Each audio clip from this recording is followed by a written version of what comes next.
यह कहानी रमेश की है, जो एक मध्यम वर्गीय परिवार से था। बचपन से ही उसके सपने ऊंचे थे, पर परिस्थितियां हमेशा उसके रास्ते में दीवार बनकर खड़ी हो जाती थीं। फिर भी रमेश ने कभी हार नहीं मानी। वह एक ईमानदार और मेहनती व्यक्ति था, जो अपने परिवार के लिए एक बेहतर जीवन की तलाश में था।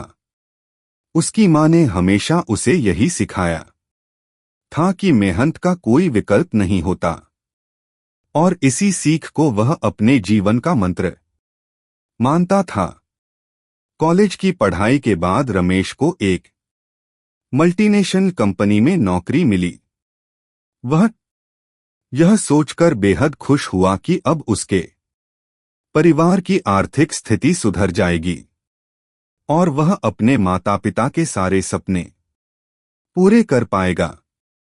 परंतु नौकरी की शुरुआत में ही उसे समझ में आ गया कि असल दुनिया में सिर्फ मेहनत ही काफी नहीं होती। कभी कभी राजनीति और लोगों की चालबाजियां भी रास्ते में बाधा बन जाती हैं।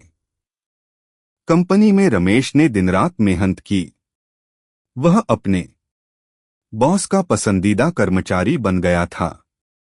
उसने कई ऐसे प्रोजेक्ट्स को सफलतापूर्वक पूरा किया जो असंभव माने जाते थे।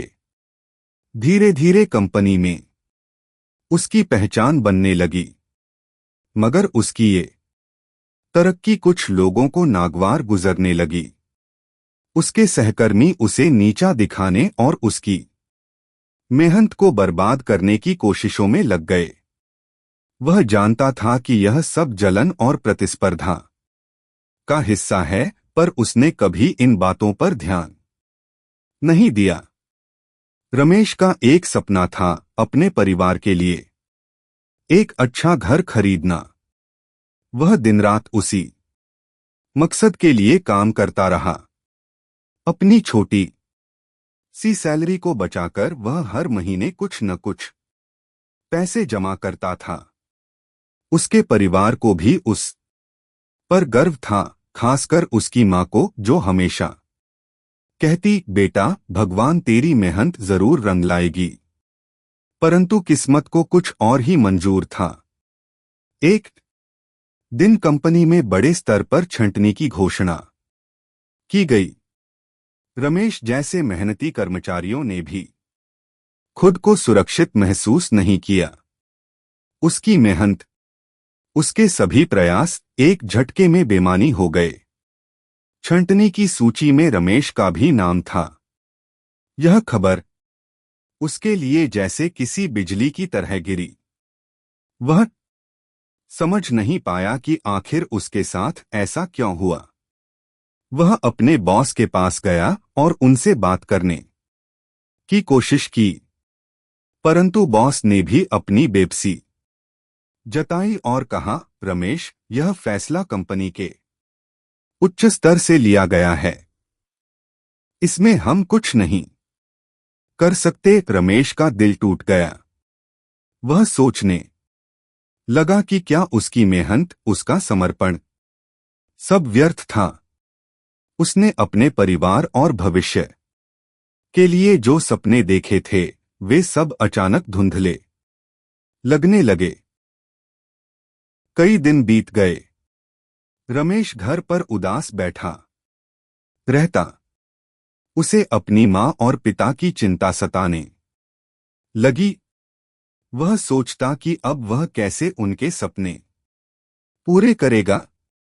एक दिन उसकी मां उसके पास आई और बोली, बेटा, ये वक्त भी गुजर जाएगा। तूने हमेशा ईमानदारी से काम किया है और भगवान ने कभी किसी ईमानदार इंसान को खाली हाथ नहीं लौटाया। तू हिम्मत मत हार, फिर से कोशिश कर।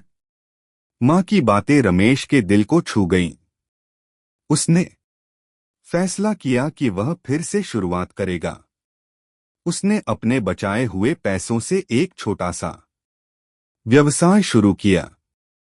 हालांकि यह बहुत मुश्किल था, पर धीरे धीरे उसकी मेहनत रंग लाई। व्यवसाय चलने लगा और कुछ ही समय में उसने अपने पैरों पर फिर से खड़ा होना शुरू कर दिया। रमेश को अपनी पुरानी नौकरी की कमी नहीं खलती थी, क्योंकि अब वह खुद का मालिक था। उसने सीखा कि असल जिंदगी में कठिनाइयां जरूर आती हैं, पर हमें उनसे हार नहीं माननी चाहिए। अपने अनुभवों से उसने यह भी समझा कि जीवन में सफलता का रास्ता हमेशा सीधा नहीं होता, पर अगर मन में संकल्प और मेहनत की ताकत हो तो कोई भी बाधा हमें रोक नहीं सकती। रमेश का व्यवसाय बढ़ता गया और कुछ सालों में उसने वह सपना पूरा किया जो उसने अपने परिवार के लिए देखा था। उसने अपने माता पिता के लिए एक खूबसूरत घर खरीदा।